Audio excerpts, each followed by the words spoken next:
You already know it's J Tips, and it's AGTV.com.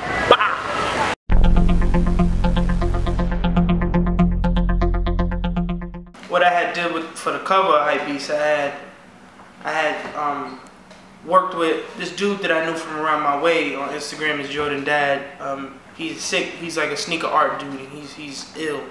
And for HypeBeast, I went with the whole theme of just people know me as sneaker dude, and people know me as the rapper. So it's almost like I got two different personalities. So I clashed it, and for the cover, I got my face, and it's made up of a whole bunch of different sneakers and stuff that like make up my neck and my hat and my head. It's crap. It's crap. It's real. I think if anything, that might get me a couple thousand views and listens and stuff just seeing the picture. Dope, kind of just giving into the term that I understand. Like I'm not gonna shy away from. I make a lot of music about like clothes and sneakers and stuff like that, and you know, people gonna call you a HypeBeast. So I'd rather just give into the term. You know, you give something power, you take the negativity away from it. So yeah, HypeBeast. That's December 1st. So, what is it, mixtape or just EP? I would probably say it's my closest thing to an album. But I'm gonna call it. It's gonna be I'll say project mixtape, just because we're giving it out there for free, and it's all just trying to keep generating buzz and just trying to stay relevant and give them what they've been waiting for. How many tracks? It's 14, 15 right now. I'm still working on masters and stuff like that, so you never know. I might have something I want to hold back and stuff like that. But right now I'm trying to stick with the number of 14, 15. But I recorded probably about 30 tracks. And cut it down like in half, and be ready.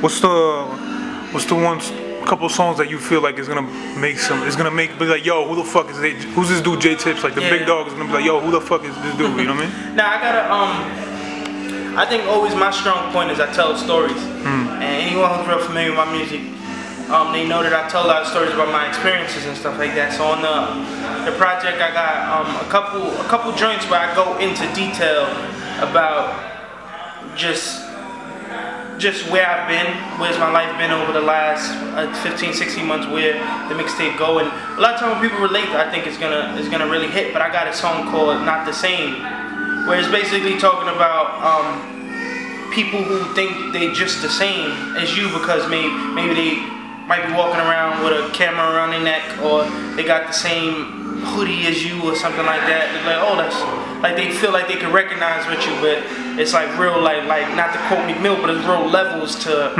everything. And Not the Same. I think that's gonna be a good one. I got a story about kind of experience of the birth of my son that I think is really gonna be really dope.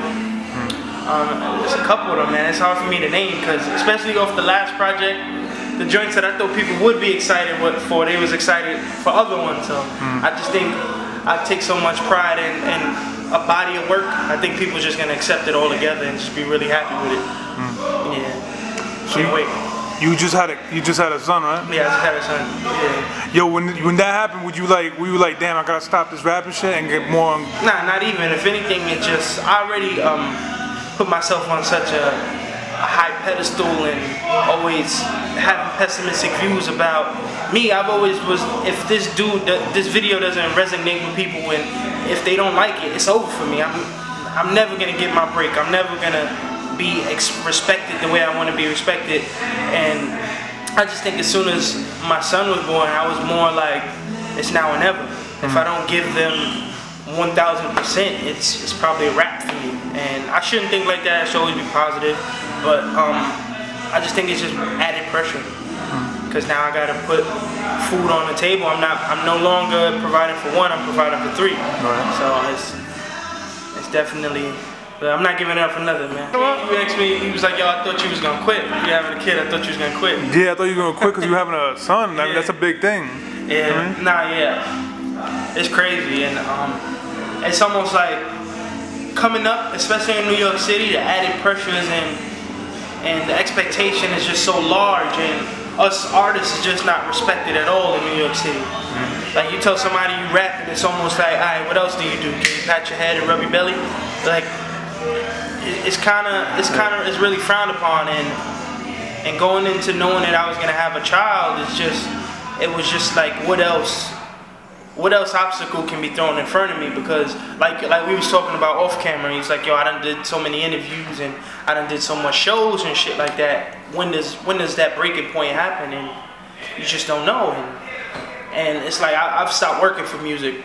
I've invested so much money for music. I've shook hands with so many people, and still, you know, it's kind of like you still just, you don't know where you at. Like you wake up and sometimes when the tweets aren't coming in and you don't see your name buzzing or the blogs aren't posting every song you put out, you don't really know exactly where you at. And this time around, I was just like, yo, I'm not gonna talk about it. I'm just gonna put that work in. I'm gonna put the work in just so people think like, yo, it's no, Tips had a kid. There's no way he's gonna be able to follow up and be the next project be as solid as the last, or the visuals may take a hit or something like that. And I was like, yo, I've been working for a whole year. It's October. It's October. I've been working for a whole year to make sure I could put out something crack and fresh. And now my son, he's developing a little bit more, and I got the chance to finally put it out, and I just can't wait. I've been listening to some of these songs on my phone for, I would say, 7 months. Just like, yo, I can't wait to put this shit out. Yeah. So I can't wait. I can't wait till I be able to just click send and it's up. It's uploaded. Yeah, because the last time we talked, you said you was going to put out something in the summer.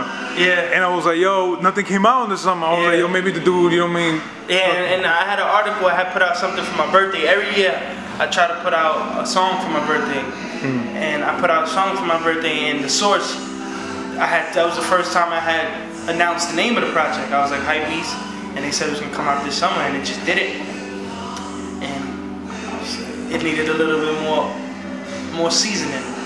And that was the fun part about it too, because at first I was like, I'm gonna put out 8 songs and it's gonna be crack. It's gonna be the crackest 8 songs ever. And then when I got the 8 songs, I still had music in my head. So I was like, yo, let me keep writing. People would keep sending me beats, and I was like, yo, it's just a blessing in disguise. And I say a month ago when I said I'm finished with the mixtape, someone sent me a beat the same day, and I wrote to it the same night and recorded it the very next day. And I'm like, all right, now I'm finished. So now I think I'm finally at the point where it's ready to hit the streets.